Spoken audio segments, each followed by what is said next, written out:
Hi guys, my name is Akshay and I am a manifestation coach. All my contact info is in the description. Some of you all have told me that you really struggle with your mental diet and it feels like hard work. It feels extremely exhausting. You feel really tired trying to stay on top of each thought that pops into your head. Some of you all also tell me that while affirming, you feel actually really anxious. And negative thoughts keep popping up into your head randomly and they make you scared and anxious. And it feels as if even though you're affirming for something, it feels as if you don't have it. You are actually really desperate for it, scrambling for it, grasping at it. It doesn't feel good. So, how to have a good mental diet? So the thing is, I personally don't know any normal human beings. Okay, I'm not talking about Himalayan yogis here. Just normal human beings who can stay on top of each thought that randomly pops up into their head. I don't know. Okay. But I know people who have a certain attitude with respect to a specific aspect of their life. So some people, some guys, for example, they say, oh, meeting girls is easy, dating is so easy. See, so many girls have texted me and they just keep, blowing up my phone all the time. I've had people who are not necessarily very hardworking, but who have a certain attitude with respect to finances. They are like, oh, money is so easy. This year, I'm going to make like $10 million or something like that. Okay. And they don't care that, the COVID situation has caused the economy to plummet, and they don't care about all of this. They are like, this year I'm going to make $10 million. So the thing is, what I'm trying to say here is that once you have the attitude, your thoughts naturally flow from it. And how to get this attitude? I know it's a little difficult to grasp.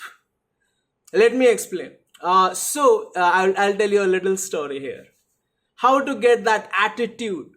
So, there's this movie called Braveheart, and towards the end of the movie, there is a scene in which there is a battle. Okay. On one side, there is the Imperial Army with their shiny armor and smart uniform and really strong weapons and swords and, looking really majestic. In proper phalanx formations, they know all the defense moves. They are highly skilled and really trained to win battles. That is what they've been practicing all their lives. And they have these majestic horses, cavalry and spears and swords and archers, everything. On the other side, there's just like peasants and farmers and blacksmiths and carpenters and just average people, normal people who don't really know how to fight that well. They've practiced a little bit here and there, and they came to face this really powerful army with their sticks and stones and broken shields and whatnot. Okay. So when they arrive at the battlefield and when they look at the king's army, and when they realize what they're up against, they're like, we've had it, man. We are going to lose. Like, we are going to get our butts kicked. We are all probably going to die. So let us just surrender.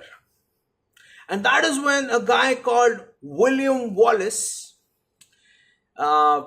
he's played by Mel Gibson. It's one of the most iconic speeches in the history of cinema, in my opinion. He gives a really motivational speech wherein he tells them that you are going to die anyways. Either ways, you are going to die.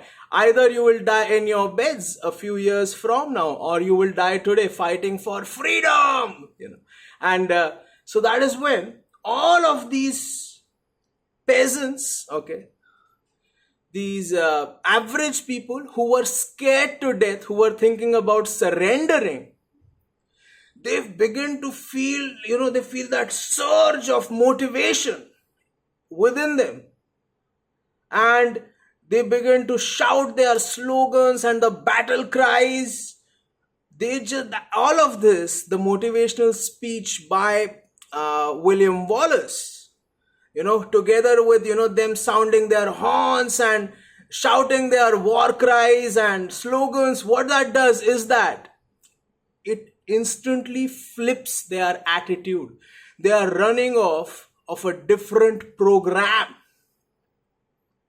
The 25-year-old kid who was afraid of dying has suddenly become a ruthless murderer, not afraid of anything. And that was done not by catching every thought and keeping it in check. You have to do that. You have to. But it was a more effective way to do it is, to cultivate the attitude. That is what William Wallace did for these men. And they began to scream and shout and they became fearless. And there was a brilliant battle, beautifully filmed. I will not tell you what happened. You have to watch the movie to find out what happened next. But the state was flipped. A new attitude was cultivated. And when they landed in that feeling of power, courage, their thoughts naturally flowed from that feeling. So instead of focusing on the mental diet, I suggest you to focus on your attitude, on your feeling, and how to cultivate the feeling. Depends what your manifestation style is. If you are into affirmations, I would suggest you to affirm while you're relaxed and do a thought with a feeling. So, I feel really successful and proud as I'm now wealthy. I feel abundant and safe as I have $100,000 in my bank account. I feel really amazing, incredible, as I am loved by my specific person.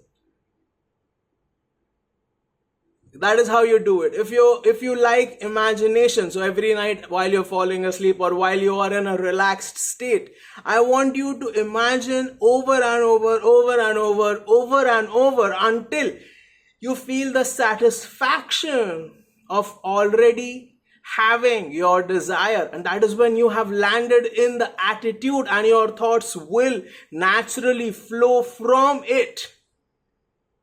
Flow from the state of having your desire. Of course, you have to catch these random thoughts. Yes, you have to do that, but it's impossible to catch every damn thought.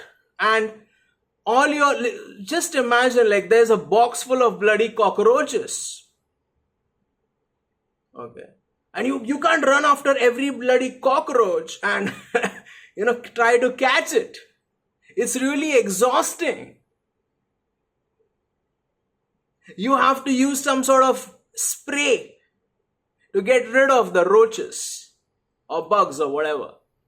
Okay. So what we do is we imagine and affirm, especially we do an affirmation with a feeling, or we imagine intensely, we do vision boards to cultivate that attitude within you.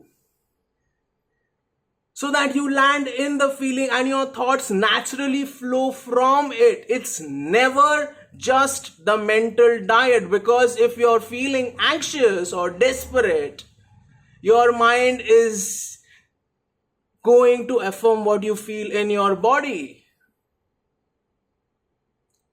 It's an attitude, mind over matter, they say. That attitude has to be cultivated. So there's this guy called David Goggins who is an ultra marathon runner. He's an endurance athlete. He calls himself the hardest man in the world. And I believe that there's a pun intended there. Okay. So this guy, while running, he's had stories wherein his feet have developed micro fractures. Okay, and he can't even stand or walk normally. What he's done is he's taped up his feet with duct tape. Okay, and after a while the feet just become numb and he keeps going. So while he is in pain, the really interesting thing that was asked to him, that when you are miserable, how do you keep going? He said, I just imagine that I already crossed the finish line. Okay, so he is imagining intensely that how incredible would it be to finish this race and cross this finish line despite the odds. That is his way of living in the end. And that attitude doesn't happen by catching every random thought frantically. It's an attitude that is anchored in his body. That is just Goggins. He is that hardcore. Okay. So if you're constantly anxious, my SP is ghosting me, my SP is not texting me, he didn't text me for 7 hours now, it's been 7 hours since our last text message. And oh no, but I have to say he's texting me now. He's like, come on, like, don't be foolish. Don't be foolish. Don't create hell for yourself. Relax. Breathe. Okay. And then don't try to manifest each and every text message. Rather, try to manifest the whole relationship itself. Your SP being in love with you, or happy, or marriage, or whatever. Don't do this frantically. Okay. Because unless you have the attitude, unless you have that installed within you, that feeling anchored within you, it's very hard to stay on top of every damn thought. It makes you feel even more anxious. So that is the basis of what I do with people who come to learn from me, that I help them to land in the state of the wish fulfilled, and I tell them how to keep it sustained so that they can get what they want. So I hope that you like the video. If you like the video, please hit like, share, subscribe, comment, hit the notification bell. Best comment wins a free one-on-one session with me. I will announce the winners in my free Facebook group. Unleash the power within you. And remember that if I said it, I already did it. Thank you.